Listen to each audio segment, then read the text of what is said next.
오늘 우리에게 주시는 말씀입니다. 에베소서 4장 1절에서 7절 말씀입니다. 한 절씩 교독하도록 하겠습니다. 그러므로 주 안에 갇힌 내가 너희를 권하노니 너희가 부르심을 받은 일에 합당하게 행하여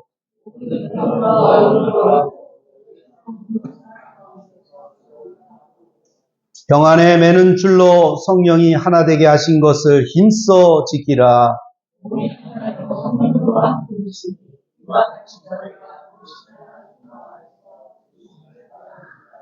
주도 한 분이시요 믿음도 하나요 세례도 하나요.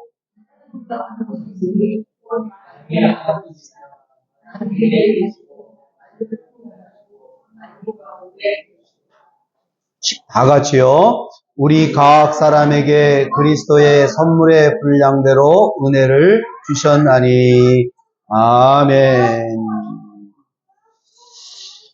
오늘 말씀의 제목은 부르심을 받은 일이란, 오늘 우리 모두가 하나님의 부르심을 받은 사람이라는 것을 기억하시기를 바랍니다. 에베소서를 우리가 계속 말씀을 보고 있습니다. 에베소서는 모두 몇 장으로 이루어졌습니까? 청소년부. 네, 오늘 열심히들 쓰네. 오늘 아주 이제 작정했구나, 쓰기로. 좋아요, 아주. 에베소서는 다 몇 장으로 돼 있을까요? 총? 괜히 물어봤다. 자, 어른들 몇 장으로 돼 있다고요? 아, 그렇습니다. 6장. 예. 6장으로 돼 있는데 1장에서 3장은 교리적인 부분이에요. 그렇기 때문에 이 교리 부분을 알아야지 실천에 들어간다. 그래서 4장에서 6장까지는 실천 부분에 해당합니다. 그러면 이 에베소서는 언제 쓰여졌을까? AD 60년에서 62년경에 기록되어 있습니다. AD 60년에서 62년경은 도대체 우리가 감이 안 오죠. 도대체 그때 썼는데 언제 시대냐? 우리나라 역사로 말하면은 삼국시대 초기라고 생각하면 돼요. 삼국시대 초기. 고구려 백제 신라. 예? 이거 이상으로 더 이렇게 접근하기는 어렵습니다. 예. 삼국시대 그러면 대략 삼국시대 때에 이게 쓰여졌구나, 이렇게 여러분들이 기억하시면 좋습니다. 바울은 예루살렘에서 체포됐죠. 이거 체포된 이야기는 사도행전에서 잘 나오죠. 사도행전에서 원래 이 사도 바울은 바리새파 사람이었고 예수 믿는 사람들을 굉장히 이단으로 봤어요. 그래서 그 사람들을 다 잡아다가 감옥에다 가두려고 다메섹에 최고 많이 있다고 그래가지고 그들을 가는 도중에 예수님을 만나게 되죠. 사울아, 사울아, 네가 왜 나를 비박하느냐? 그러니까 누구십니까? 네가 비박한 예수라, 이렇게 말하면서 내가 그리스도라는 사실을 이 사도 바울이 깨닫게 되죠. 그래서 완전히 180도로 바뀌어서 예수가 그리스도라는 사실을 전하는 사람으로 바뀌게 됩니다. 특별히 이 사도 바울은 이방 사람들을 위한 사도다. 그래서 다른 예수님의 12제자들, 특별히 11제자들은 이스라엘 지역에서 주로 복음을 전하였다면은 이 사도 바울은 주로 이 아시아 쪽을 복음을 전하게 됩니다. 어쨌든요, 이렇게 복음을 전하다가 유대인들에 의해서 이제 고발이 됐고, 그리고 이 유대인들은 이 사도 바울을 죽이려고 했습니다. 그런데 그때 당시는 로마 시대이기 때문에 유대인들이 함부로 사람을 죽일 수가 없고 또 형을 집행할 수가 없습니다. 그래서 로마 법에 이제 의지를 해야 되는데, 그런데 이 사도 바울은 로마 시민권을 갖고 있기 때문에 로마 사람들도 함부로 이렇게 막 할 수가 없습니다. 그래서 황제에게 재판을 받아야 됩니다. 그래서 그렇게 가는 여정 속에 특별히 로마에서 이제 한 2년간 구금 상태에 있었다는 거죠. 그 감옥에 있는데 뭐 완전히 연금 상태가 아니라 굉장히 자유로운 연금 상태에서 나가서 이렇게 사람들도 볼 수 있고 또 들어올 수 있고 이런 자유를 주면서 옥중에서 서신을 쓰게 됩니다. 오늘 우리가 잘 알고 있는 에베소서, 그리고 빌립보서, 그리고 빌레몬서, 골로새서 이 네 개가 바로 이 로마의 감옥에서 쓴 옥중 서신이라 할 수 있습니다. 우리 청소년들이 있어서 옥중 서신이 있다 이렇게 기억을 하면 되고, 에베소서, 빌립보서 또 뭐가 있다고요? 골로새서, 에베소서, 빌립보서, 골로새서, 빌레몬서 이렇게 있다. 근데 되게 짧아요. 몇 장이 안 돼. 그래서 여러분이 읽기가 굉장히 좋습니다. 그래서 이런 부분에는 옥중에서 썼기 때문에 굉장히 심도 있게 아주 마음을 담아서 쓴 거죠. 굉장히 중요한 것을 이제 각 교회에다가 보낸 그 옥중 서신을 지금 이제 사도 바울이 쓴 것을 우리가 보고 있는 것입니다. 이제 오늘서부터는 그 교리적인 어떤 부분, 여러분 교리적인 부분은 뭡니까?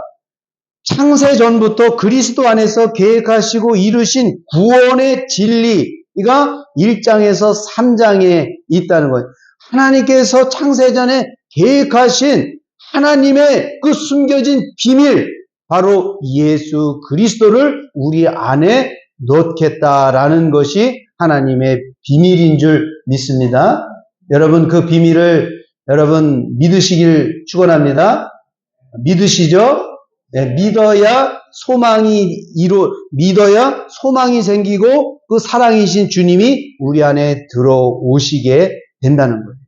절대 믿지 않으면 이룰 수가 없어요. 그리고 이 믿는다는 것은 복음을 믿는 건데 이 복음이 누굽니까? 예수 그리스도라는 사실이에요. 하나님이 약속한 그 생명을 너희에게 줄 것이다 라는 것입니다. 여자의 후손을 통해서 마귀의 머리를 밟을 만한 그 생명을 너희에게 줄 거다. 그 말은 우리가 가지고 있는 이 생명으로는 마귀의 머리를 밟을 수가 있다 없다. 우리 생명으로 마귀를 이길 수 있어요? 레벨이 우리는 마귀 아래야. 천사 아래예요. 여러분 레벨 되게 굉장히 중요하잖아요. 중학생이 초등학교 거는 공부 쉽습니다. 그런데 초등학생이 중학교 레벨을 한다고 그러면 어려워요. 못해요. 그 대학교 과정을 한 사람한테 중학생이 대학생하고 실력을 갖게 한다? 안 되는 거죠. 그 어른 실력 아예 안 되는 거죠. 예전에 권투 선수 타이슨, 타이슨, 그 선수하고, 우리하고, 타이슨, 우리하고 한번 해볼까? 게임이 안 되는 거죠. 레벨이 안 되는. 그런 정도로 이 영의 세계에, 보이지 않는 그 세계에 레벨이 있는데, 가장 그 위가 누굴까요? 그렇지. 크게 얘기해, 지금. 박지훈 군. 뭐라고? 위에? 하나님이라는 거지. 하나님. 하나님. 그 다음에 뭡니까? 천사하고 타락한 천사는 같은 거죠. 그 다음에 천사 밑에 뭡니까? 천사 밑에 누구예요? 우리 밑에 누구죠? 마귀가 또 나와, 거기. 나와, 마귀는. 우리 밑에는 하나님이 이러잖아요. 모든 짐승들을 다스려라. 그래서 우리 밑에 짐승들이나 이런 흙이나 자연 식물들은 우리 아래에 있는 거예요. 예. 최강 포식자는 사람이에요, 일단은. 예. 그렇기 때문에 호랑이가 아무리 날카롭고 무섭더라도 인간 위일 수 없는 거예요. 예, 그런 것처럼 창세 전에 하나님께서 계획하신 그 계획이 뭐냐? 하나님의 생명 예수 그리스도를 우리 안에 넣겠다라는 그 부분. 그래서 그 생명이 들어오면 4장에서 6장이 그렇게 되어진다라는 것을 말합니다. 그렇기 때문에 바울이 4장 1절에서 선언한 너희가 부르심을 받은 일에 합당하게 행하라 라고 말합니다. 부르심을 받았다는 것은 내가 너에게 생명을 준 사람들이기 때문에 생명을 준 사람으로서 삶을 살아라 라는 거예요. 우리의 생명으로, 육신의 생명으로, 내 생명으로 살지 말고 우리 안에 계신 예수 그리스도의 생명으로 살아라 라는 말씀입니다. 그렇다면 하나님께서 우리를 구원하시기 위해 부르신 그 부르심에 합당한 삶이 무엇인가? 그 첫 번째가 바로 2절입니다. 다 같이 읽습니다. 시작. 모든 겸손과 온유로 하고 오래 참음으로 사랑 가운데서 서로 용납하라. 그 말은 첫 번째로 사랑으로 대하라 라는 말씀입니다. 참 이게 사랑이라는 게 쉬운 것 같으면서도 어려운 게 이게 사랑이에요. 그래서 그 가요 중에 사랑은 아무나 하나 그런 노래도 있더라고. 사랑은 아무나 하나. 예. 정이라도 뭐라고 그래요? 잘 모르겠는데 정이라도 어쩌고 저쩌고 이렇게 해서 사랑은 아무나 하나. 예, 아무나 못하는 거예요, 진짜. 그런데 하나님이 주신 능력이 있으면 그 사랑을 할 수가 있습니다. 거기 보면 겸손, 온유, 오래 참음, 사랑으로 서로 용납하는 성숙한 그리스도의 성품을 드러내야 된다고 말씀합니다. 자, 그러면은 이런 겸손과 온유, 오래 참음, 사랑 이게 나왔어요. 그러면 하나님의 생명이 이 안에 우리 안에 계시다는 증거인 겁니다. 부르심에 합당한 삶의 가장 핵심적인 실천은 결국 그리스도의 사랑으로 공동체와 세상을 대하는 것입니다. 그러니까 우리 안에 예수 그리스도가 있다면 하나님의 간절한 소원이고 그리고 우리의 간절한 통일은 하나님과 우리가 하나 되는 걸 말합니다. 그러니까 교회가 연합된다라는 것은 하나님과 우리가 하나가 되는 거, 그리고 또 믿는 사람들과 하나 되는 거, 그리고 안 믿는 사람들에게 사랑의 빛을 비춰주는 것을 말합니다. 겸손과 온유란 자신을 낮추고 상대를 존중하는 것입니다. 어떤 회의에서 내 의견이 거절되더라도 섭섭해하거나 화내지 않고 다른 사람의 제안에 기꺼이 따르는 것입니다. 겸손과 온유. 이 정치에서는 겸손과 온유는 절대 없더라고요. 오직 내 주장, 그 당의 주장만 이야기하지 남의 당을 좀 더 이렇게 생각해주고 인정해주고 뭐 이렇게 하지를 않는 것 같아요. 그게 다 뭡니까? 하나님의 생명으로 살지 않는 거죠.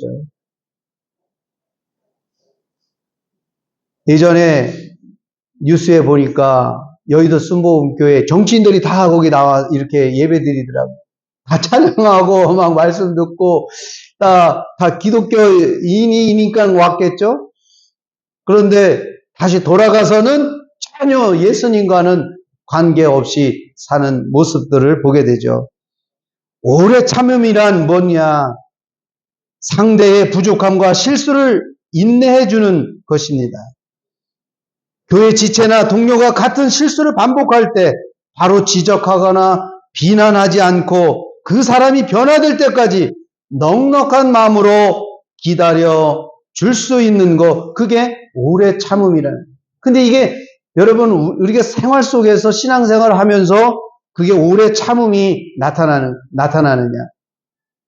그게 안 나타나니까 뭡니까? 아, 나 시험 들었어. 그리고 안 나와. 떠나. 뭐 이런 현상들이 막 일어나는 거죠.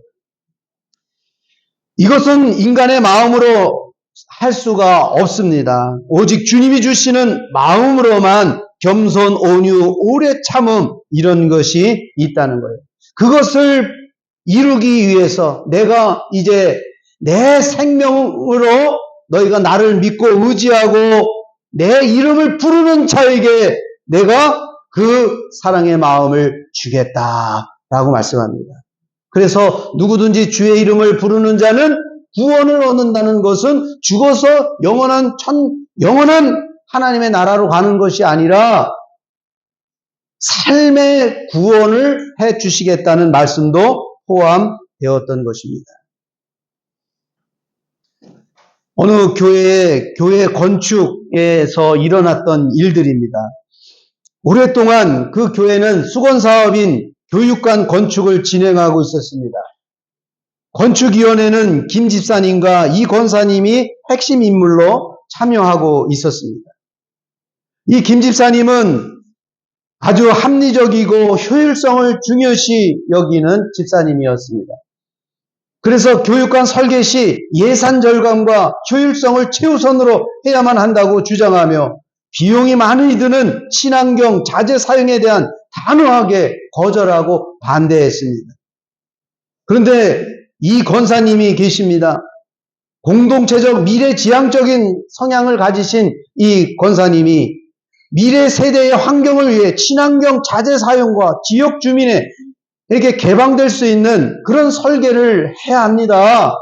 돈이 들더라도 그렇게 해야 됩니다.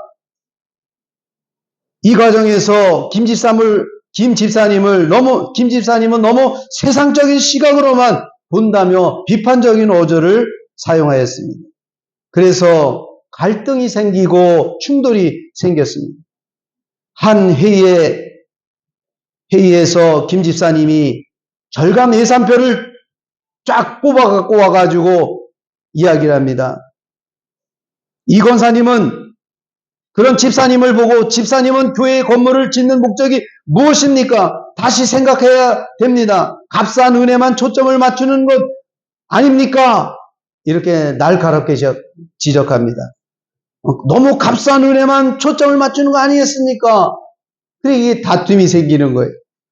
김 집사님은 평생 헌신해 왔는데 값싼 은혜라는 그 비판을 받자 아주 큰 상처를 받고 위원회 그 회의장을 박차고 나갑니다. 갈등은 깊어졌고 공동체의 분열이 위기로 번져졌습니다. 이 상황을 지켜본 목사님은 너무나도 안타까워서 두 분에게 그 본해포 그 나치 히틀러 밑에서 목사님이 그 히틀러의 그 독재의 저항, 이 복종 뭐 이런 것으로 인해서 이제 감옥에 갇혀서 감옥에서 쓴 책이 있어요. 그 사람이 쓴 저항과 복종이라는 것을 편지에 인용해서 집사님과 권사님에게 편지를 보냅니다. 김 집사님께 집사님, 이 권사님의 비판에 상처받은 마음을 이해합니다. 하지만 예수님께서 고난 속에서도 하나님의 뜻에 복종하셨듯이 지금 이 권사님의 언어적 실수는 공동체 전체의 더 나은 미래를 위한 간절함에서 비롯되었음을 온유함으로 받아주십시오. 억울하더라도 오래 참음으로 자신의 순수한 의도를 해명할 기회를 기다려 주십시오. 그분의 부족함을 사랑으로 용납하는 것이 부르심에 합당한 삶입니다. 또 이 권사님께 편지를 씁니다. 권사님, 옳고 그름에 대해 저항하는 것이 마땅합니다. 교회가 효율성만을 추구하는 것은 보네퍼가 경고한 세속화된 교회의 모습일 수 있기 때문입니다. 그러나 그 저항은 겸손과 사랑 가운데 이루어져야 합니다. 집사님의 수고를 겸손하게 인정하고 비판 대신 먼저 사랑으로 다가가십시오. 값싼 은혜라는 신학적 용어는 상대를 틀린 사람으로 규정할 위험이 있습니다. 모든 겸손으로 대화를 시작할 때 집사님도 권사님의 뜻에 마음을 열고 순종할 것입니다. 이런 편지를 보냈습니다. 목사님의 중재 편지 이후 김 집사님은 이 권사님의 진심을 온유함으로 받아들였고, 이 권사님은 집사님의 노고에 대해 겸손하게 사과했습니다. 두 분은 예산을 아끼면서도 친환경 자재를 부분적으로 사용하는 절충안을 마련했다라는 것입니다. 그래서 이 사랑으로 대할 때 이 분열도 하나로 이루어져 가는 것을 보게 됩니다. 하나님께서 우리를 부르심은 뭐냐? 우리에게 사랑을 주시기 위함이다. 그 사랑의 능력이 저와 여러분 안에 있는 줄 믿습니다. 사랑이 연약하고 사랑이 식고 또 내 마음이 가득할 때 주의 이름을 부르시기를 축원합니다. 그러면 우리 안에 계신 그 주님이 사랑의 힘을 우리에게 주십니다. 두 번째로 우리 부르심, 하나님이 우리를 부르심, 두 번째는 성령으로 하나 되라 3절의 말씀입니다. 평안에 매는 줄로 성령이 하나 되게 하신 것을 힘써 지키라. 성령으로 하나 된다는 것은 성령 세례를 통한 연합을 의미합니다. 우리 모두는 각자 다른 배경과 성격, 생각을 가지고 있습니다. 그런데도 교회가 한 몸처럼 움직일 수 있는 이유는 성령님이 우리를 하나로 묶어주기 때문에 그렇습니다. 우리가 이렇게 한 몸이 되어서 한 목소리를 낼 수 있는 것은 우리 안에 계신 그 예수님이 한 분이시기 때문에 우리가 하나 될 수 있습니다. 그런데 교회가 하나가 되지 못했다면 우리 안에 계신 예수님으로 된 것이 아니라 우리 안에 자기 한 사람 한 사람의 성격을 주장한다면 교회는 절대로 하나 되지 못합니다. 고린도전서 12장 13절 말씀을 한번 보도록 하겠습니다. 고린도전서 12장 13절입니다. 벌써 찾았어? 누가 왔나 그랬더니 유빈이가 와가지고 그냥 번개같이. 자, 읽습니다. 시작. 우리가 유대인이나 헬란이나 종이나 자유자나 다 한 성령으로 세례를 받아 한 몸이 되었고 또 다 한 성령을 마시게 하셨느니라. 아멘. 예, 성령 세례. 성령 세례를 통해서 성령으로 우리가 하나가 되었다. 이 성령 세례가 무언가를 우리가 알아야 됩니다. 여러분, 성령 세례를 받아야 돼요. 예, 그거는 반드시 하나님께서 약속을 해 주셨습니다. 성령 세례는 어떤 특별한 체험 그 자체가 아니라 성령 안에서 예수님이 우리 안에 임하시는 사건을 성령 세례인 것입니다. 성령 세례는 예수님과 연합하는 것이고 동시에 예수님 안에서 서로 하나됨을 이루어가는 것입니다. 보통은 물리적으로 같은 공간에 있어도 마음은 다 따로 놀 수 있습니다. 하지만 성령 세례를 받으면 같은 예수님을 주인으로 모시고 같은 성령님 안에서 살게 되기 때문에 하나가 되어집니다. 그래서 이 하나가 되어질 수 있는 거, 그게 바로 여러분 어떤 우리 삶에 내가 하나가 되어지는 것을 경험하기를 원한다면 기도할 때 그게 이루어져요. 제가 이렇게 삶 속에서 느끼는 것은 찬양 우리가 좋아하잖아요. 찬양. 근데 찬양만을 통해서 생수가 흐르지는 않는다. 그런 생각을 해봤어요. 왜냐하면 집에서도 MP3나 이런 걸 이제 이렇게 좀 많이 듣거든요. 듣고 있어요. 들을 때는 막 신나는 막 이렇게 나오면 막 기분이 막 좋아요. 그런데 음악이 딱 꺼지면 냉랭해지는 거예요. 그런데 그 음악을 들으면서 어떤 마음이 오느냐? 하나님, 이렇게 건강한 마음, 건강을 주시고 또 이렇게 주님을 이렇게 찬양할 수 있는 음악을 들을 수 있는 게 너무 감사합니다. 여러분, 저희 때만큼은 지금 우리 청소년들은 그런 걸 모르는데 우리 때는 음악을 듣고 싶어도 다 CD, 테이프 이런 걸 다 돈 주고 사야 되는. 돈이 없어서 사실은 뭐 듣고 싶어도 CBS나 이런 걸 들었을 때 내가 원하는 게 아니고 다른 것만 나오면 좀 그렇잖아요. 그런데 지금은 어떻습니까? 내가 듣고 싶으면 그냥 유튜브 틀대든가, 예? 뭐 내가 다운받아놓은 거 언제든지 틀을 수 있어 얼마나 좋은지 몰라요. 그래서 주님 이렇게 좋은 시대에 이렇게 여러 가지 과학 문명을 또 이렇게 가지고 이렇게 주님을 더 가까이 섬길 수 있으니 너무 감사합니다. 그러니까 찬양은 어떤 그 찬양으로 받는 것이 아니라 그렇게 딱 오는 그 마음이 있어요.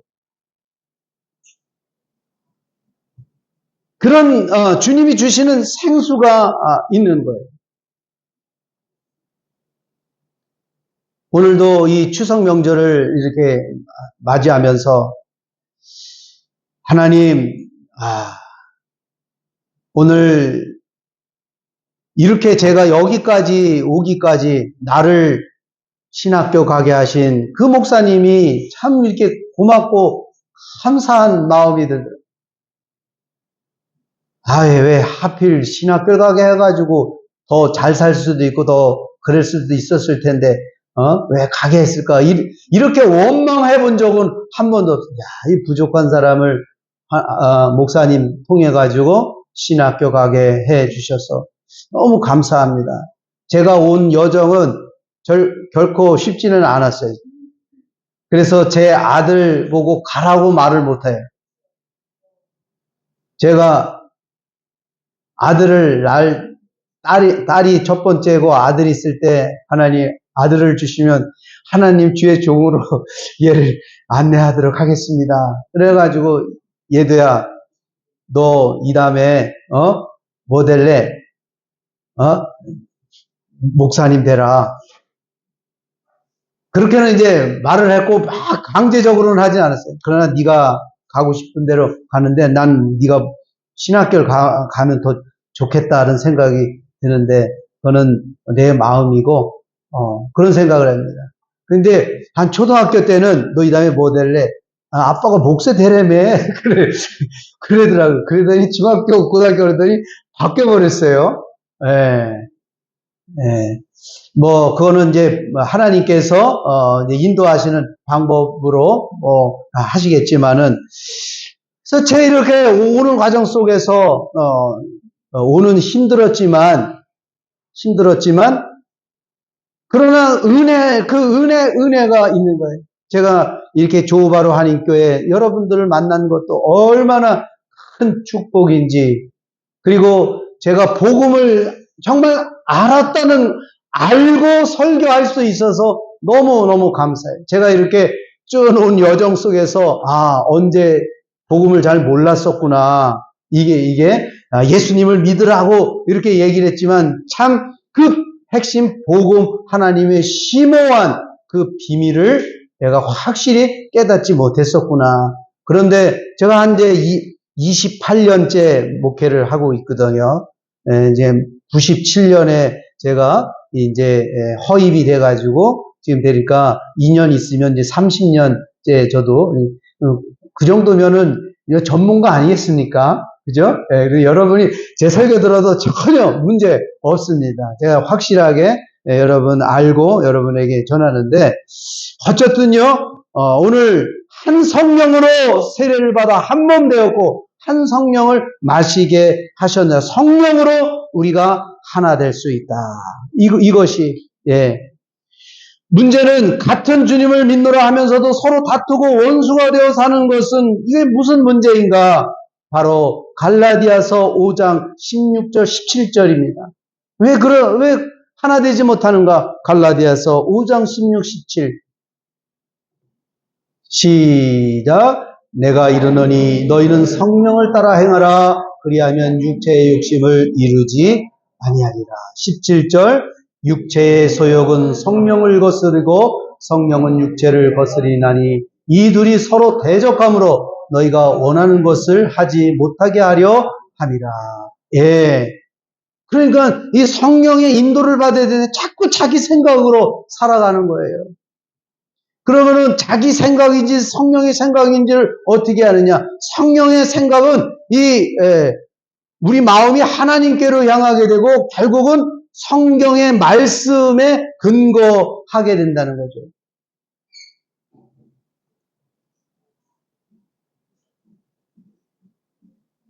고린도전서 3장 3절에 보면은 너희가 아직도 육체에 속한 자로다. 왜 육체에 속한 자라고 그랬을까요? 너희 가운데 시기와 분쟁이 있으니 어찌 육신에 속하여 사람을 따라 행함이 아니냐. 고린도전서 3장 3절 시기와 분쟁, 다툼, 화남. 여러분 3달 보면 나도 모르게 화가 나고 분이 나오고 시기 질투 나오죠. 육신에 속하였기 때문에 그랬습니다. 그렇기 때문에 빨리 어떻게 돼요? 주님 나 지금 화나고 막 이러는데 그러니까 화나는 속에서 우와 하고 하는 것이 아니라 너무 화가 나요. 주님 하고 그 자리에서 주님 정말 화가 나는데 그 화가 남도 주님께 의탁을 해야 돼요. 그래야지 성령에 있는 너 지금 화났니? 너 지금 열받니? 주님이 말씀하십니다. 염려하지 마. 내가 너와 함께 할 거야. 내가 너를 도와줄 거야. 주님이 말씀하시는 거예요. 바울은 교회 안의 분열을 영적 미성숙의 문제라고 지적합니다. 운동을 배우는 사람이 가르치는 사람의 말을 듣지 아니하고 자기 방식대로 행하면 절대 실력이 늘지 않듯이 신앙도 육신의 생각대로 살면 신앙이 자라나지 않습니다. 그럼 어떻게 돼요? 자라나려면 주의 이름을 부르시길 축원합니다. 답은 주의 이름을 불러야 돼요. 주여, 주여 나를 이 사망의 늪에서 나를 구원하여 주옵소서. 주님 하고 일단 주의 이름을 불러야 돼요. 그럼 희한하게 성령님이 역사를 하신답니다. 자, 세 번째는 우리를 부르셨는데 사랑을 행하기 위해서, 그리고 두 번째는 뭐라고요? 성령으로 하나 되게 하기 위해서. 하나님의 방법이죠. 그 다음에 세 번째는 4절에 나오는 말씀의 부르심의 한 소망을 갖기 위함이다. 한 소망이란 무엇인가? 한 소망은 믿는 모든 자가 공유하는 최종적이고 영원한 기대입니다. 그 소망은 단순히 좋은 일이 일어나기를 바라는 마음이 아니라 예수 그리스도의 재림과 하나님 나라에 대한 확신이라는 거예요. 내가 너를 부른 거는 하나님 나라 안에 사는 확신 속에 사는 거다. 지금 내가 예수 그리스도 안에서, 내 안에서 말씀하시는 그 믿음 안에서 확신을 가져라. 그리고 이 소망을 가져라. 반드시 주의 이름을 부르면 성령님께서 우리를 예수 그리스도로 안내해서 예수 그리스도께서 하신 그 말씀을 생각나게 하고 깨닫게 하신다. 그래서 성경을 읽어야 된다는 거예요. 성경을 읽어야 성령이 역사합니다. 막 성령님이 역사를 하고 싶어도 여러분 내가 뭔가 불을 하려고 그러는데 잘 안 타. 막 젖어가지고 잘 안 타요. 그러면 어떻게 됩니까? 막 라이터로 막 이렇게 해도 막 안 돼. 그런데 마른 휴지나 뭐 신문이나 종이나 뭐 이런 걸 갖다 놓고서 한번 해보세요. 그러면은 불이 착 해서 확 해서 젖은 것도 확 일어납니다. 그런 것처럼 말씀이 있어야 성령의 불이 일어나는 거예요. 그래서 항상 여러분 말씀이 부족하면 그냥 하루라도 이렇게 몇 절이라도 그거를 보고 가운데서 그리고 기도하는 자세, 이게 여러분 운동으로 말하면 기본 자세라는 거예요. 이게 항상 운동선수는 이 기본에 충실한 거예요. 근데 좋은 선수가 아닌 사람들은 절대 그 기본에 충실하지 못해요. 항상 자기 방식대로 막 한단 말이에요. 하나님 방식대로 하시기를 축원합니다. 그러면 하나님 방식대로 하면 반드시 하나님께서 우리 안에서 그 소망을 이루어 주시는 것이죠. 고린도전서 1장 7절에도 비슷한 의미로 우리 주 예수 그리스도의 나타나심의 날까지 너희가 부족함 없게 하시리라 라고 말씀합니다. 너희가 모든 은사에 부족함 없이 우리 주 예수 그리스도의 나타나심을 기다림이라. 예수 그리스도께서 재림하시는 날이 있는 거예요. 우리 안에 계신 예수님은 영으로 오신 예수님, 그때는 육체를 가지신 예수님이 오시는데 이미 우리 안에 계신 예수님의 말씀을 듣고 산 사람들은 이미 거룩하여지고 깨끗한 사람들인 거예요. 부족함이 없이 우리 주 예수의 나타나심, 그때에 그때 그 주님이 나타나실 때 잘하였다. 너 내가 보낸 그리스도의 영으로 정말 살았구나. 그래서 너 사랑으로 베풀었고 사랑을 나타내었고 성령으로 하나 되어지고 그 소망을 가지고 너 여기까지 왔구나. 너는 진정 구원받은 자요. 너 사랑을 행한 만큼 하나님이 여러분 보상해 주시는 거예요. 하나님을 여러분 사랑하는데 율법의 그 가장 핵심 두 개가 뭡니까? 첫째가 하나님을 사랑하는데 어떻게 사랑해야 되느냐? 마음을 다하고 목숨을 다하여 하나님을 사랑하라. 근데 이렇게 할 수 있냐는 거예요. 하나님이 주신 생명, 우리 안에 계신 예수 그리스도께서 그렇게 해 주신다는 거죠. 누구 이름을 부를 때마다, 청소년, 누구 이름을 부를 때마다 주님은 누구? 그렇죠. 시우, 누구? 주님, 누구? 정확하게? 그렇지. 꼭 그거 기억하고. 주원이도 인식됐죠? 공부할 때나 어디서나 주의 이름을 부르면 성령님이 공부하는 것도 다 도와줄 수 있는 거예요. 놀랍죠? 한번 해보라니까. 말씀을 마칩니다. 그러므로 우리 모두는 영원히 우리는 그리스도 안에서 살기 때문에 우리는 영원히 함께 하실 사람들입니다. 지금부터 성령 안에서 성령을 따라 주님의 사랑을 나누고 베드로전서 1장 3절에 나오는 산소망 되시는 예수님을 바라보며 나아갈 때 주님의 재림과 주님의 나라에 대한 확신을 가지고 살게 될 줄 믿습니다. 이런 교회가 여러분이 되고 또 우리 각자가 모여서 우리 아름다운 하나님 마음에 흡족한 조바로 한인교회가 되기를 주님의 이름으로 축원합니다.